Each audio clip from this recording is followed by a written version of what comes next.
தூத்துக்குடியில் தீபாவளி தினத்தன்று புகை மண்டலமாக காட்சியளித்தது. சாலைகளில் செல்வதற்கு முடியவில்லை. சாலைகளில் செல்லும் பொழுது எதிரே ஒரு வாகனம் தெரியாத அளவிற்கு புகை மண்டலமாக காட்சியளித்தது. இந்த புகை மண்டலமாக காட்சியளித்ததால் பல்வேறுக்கு இருமல், நோய் தொற்று போன்றவை எல்லாம் நிகழ்ந்திருக்கிறது.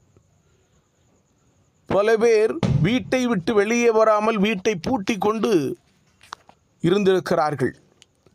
காரணம், இந்த புகை மண்டல காட்சியானது பல்வேறு நபர்களின் மனதை காயப்படுத்தியிருக்கிறது.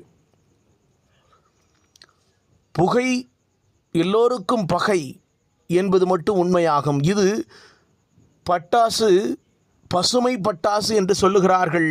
ஆனால் பசுமை பட்டாசா என்பது கேள்விக்குறியாக இருக்கிறது.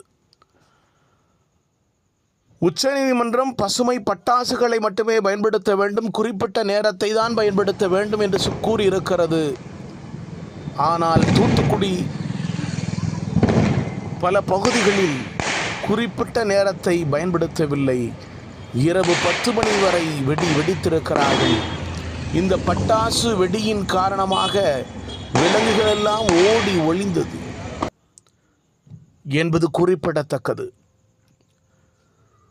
மாசு அதிகளவில் ஏற்பட்டால் என்னென்ன விளைவுகள் ஏற்படும் என்பது கல்வியாளர்களுக்கு தெரியும், படித்தவர்களுக்கு தெரியும், குறிப்பாக கூகுளில் நோண்டுபவர்களுக்கும் தெரியும். தெரிந்திருந்தும் அந்த பட்டாசுகளை அதிக அளவில், குறிப்பாக ஒரு சில வீடுகளில் பார்த்தோம் என்றால் ரூபாய் 10,000 முதல் ரூபாய் 1,00,000 வரை பட்டாசுகள் வாங்கி வெடித்திருக்கிறார்கள். குறைவான பட்டாசுகளை பயன்படுத்தியிருக்க வேண்டும். அப்பொழுதுதான் நல்லது நடக்கும், நல்லதே நடக்கும்.